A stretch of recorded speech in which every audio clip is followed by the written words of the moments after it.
दोस्तों अभी जनवरी का महीना चल रहा है और अभी आप लोग देख सकते हैं एक खीरा के प्लॉट के अंदर हूं।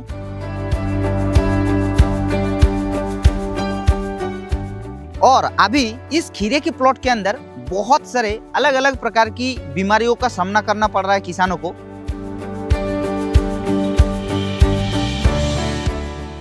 सब कुछ सही दवा का इस्तेमाल करने के बावजूद भी ऐसे ऐसे प्रॉब्लम देखने को मिल रहा है कि आप लोग कभी सोच ही नहीं सकते हैं। यहाँ पर देख सकते हैं पौधे कितना शानदार तरीके से ग्रो कर रहे हैं, लेकिन पौधे के अंदर पत्ता जो है वो मुड़ा मुड़ा टाइप का देखने को मिल रहा है, लीफ कर्ल जैसे टाइप का देखने को मिल रहा है। या फिर इस पौधे में अगर देखेंगे तो इस पौधे के अंदर देखिए यहाँ पर छोटा छोटा जो पीला पीला धब्बे है वो देखने को मिल रहा है।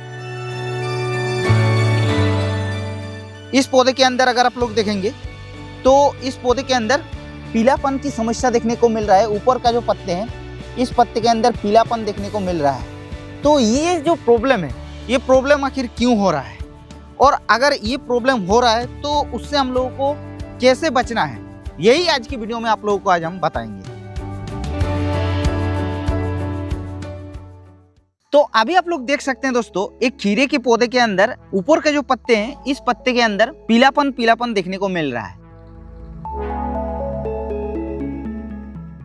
तो आखिर इस पौधे के अंदर ऊपर के जो पत्ते हैं इसके अंदर ही पीलापन क्यों देखने को मिल रहा है। एक्चुअली क्या है कि ये जो पीलापन है ये किसी रोग या फिर किसी बीमारी नहीं है, क्योंकि ज्यादातर किसान भाई इसको बीमारी समझ करके बहुत सारे अलग अलग दवा को इस्तेमाल करते हैं, लेकिन ये कोई बीमारी नहीं है। ये होता है अक्सर जब 4-5 दिन लगातार धूप नहीं निकलता है, सनलाइट नहीं मिलता है, तो इस पत्ते के अंदर फोटोसिंथेसिस जो प्रकाश संश्लेषण होता है वो सही से नहीं हो पाता है, जिससे जो पत्ते हैं वो पीलापन हो जाता है, क्योंकि उसके अंदर न्यूट्रिशन ही नहीं पहुंच पाता है। तो उसके लिए कुछ आप लोगों को स्प्रे का शेड्यूल हम बता दे रहे हैं। इस स्प्रे शेड्यूल को इस्तेमाल करके आप लोग इस पीलापन को दूर कर सकते हैं। बाकी अगर आप लोग किसी फंगीसाइड को इसके लिए इस्तेमाल करेंगे तो कुछ काम नहीं होगा। तो उसके लिए आप लोगों को सबसे पहले ह्यूमिक एसिड 2 ग्राम प्रति लीटर पानी में घोल बना करके पहला छिड़काव करना है। उसके 3 दिन बाद आप लोगों को सल्फर जो 80% WDG वाला या फिर 90% वाला जो मिलता है उसको आप लोगों को 3 ग्राम प्रति लीटर पानी में घोल बनाना है। उसके साथ साथ आप लोगों को बोरोन को लेना है 20% वाला को 1.5 ग्राम प्रति लीटर पानी में, और उसके साथ साथ चिलेटेड जिंक को लेना है आप लोगों को 1 ग्राम प्रति लीटर पानी में। तीनों को एक साथ में मिक्स करना है अच्छी तरीके से और आप लोगों को स्प्रे कर देना है। फर्स्ट स्प्रे करना है ह्यूमिक एसिड को, उसके बाद आप लोगों को सेकंड स्प्रे इसको करना है। तो ऑटोमेटिकली आप लोगों को देखने को मिलेगा कि 7-8 दिन 10 दिन बाद धीरे धीरे आपका पत्ता जो है वो ग्रीननेस देखने को मिलेगा।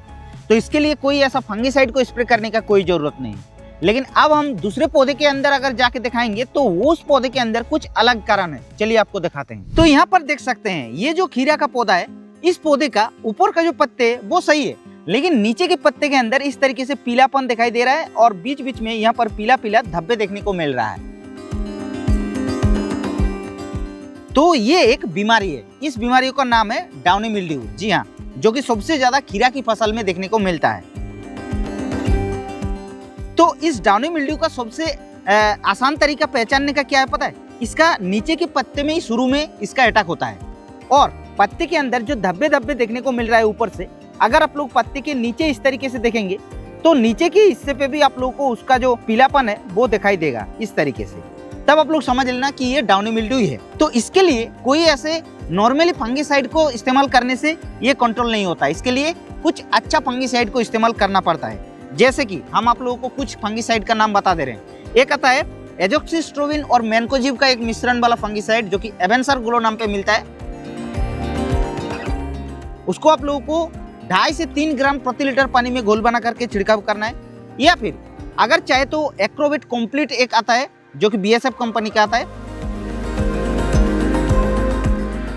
तो उसको भी आप लोग 4 से 5 ग्राम प्रति लीटर पानी में घोल बना करके छिड़काव कर सकते हैं। या फिर जो बायर कंपनी का इन्फिनिटो फंगीसाइड आता है उसको भी आप लोग 3 ml प्रति लीटर पानी में घोल बना करके छिड़काव कर सकते हैं, जिससे आपका जो डाउनी मिल्ड्यू है वो आसानी तरीके से कंट्रोल हो जाएगा। अब हम आ चुके हैं एक दूसरे पौधे के अंदर, और दूसरे पौधे के अंदर आप लोग देख सकते हैं कुछ इसमें पीलापन भी नहीं है और कुछ इसमें डाउनी मिल्ड्यू का समस्या भी नहीं है। लेकिन एक चीज का क्या प्रॉब्लम है, इसमें पत्ते जो है वो मुड़ा मुड़ा टाइप का देखने को मिल रहा है, यानी कि लीफ कर्ल टाइप का देखने को मिल रहा है।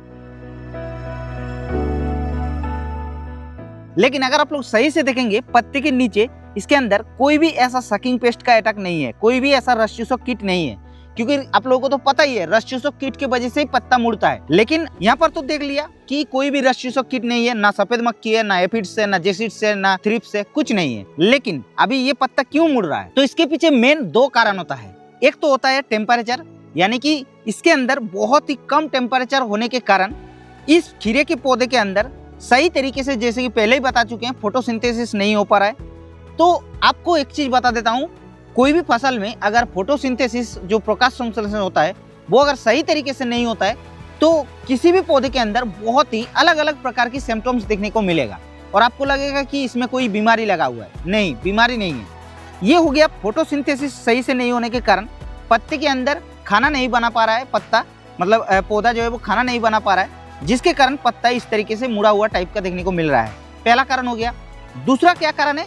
दूसरा कारण ये है कि मिट्टी के अंदर नमी जो है वो यहाँ पर कम देखने को मिल रहा है। आप लोग देख सकते हैं, क्योंकि मिट्टी ज्यादा जब सूखा रखेंगे आप लोग ठंड के दिन में तो पौधे के अंदर ठंडी ज्यादा लगेगा और ज्यादा ठंडी लगेगा तो स्ट्रेस में आएगा पौधा, यानी कि तनाव में आएगा। और जब तनाव में आएगा तो पौधे के अंदर अलग अलग प्रकार की रोग बीमारियों का अटैक होगा। जैसे कि आप लोग देख सकते हैं पत्ता है मुड़ा मुड़ा टाइप का देखने को मिल रहा है। अब हम लोग जानते हैं कि इससे बचना कैसे है, क्या इसके अंदर कोई दवा का स्प्रे करना है। तो इसके लिए आप लोगों को दोस्तों, अगर बाजार में ऑर्थोसिलिसिक एसिड आपको मिल रहा है तो आप लोग उसको ले आइए। बाजार में कई सारे अच्छे अच्छे कंपनियों ऑर्थोसिलिसिक एसिड अलग अलग नाम पर बनाती हैं, जैसे कि हम यहाँ पर नीचे उसका जो फोटो है प्रोडक्ट का वो डाल दे रहे हैं। आप लोग इसमें से किसी को एक को ले सकते हैं।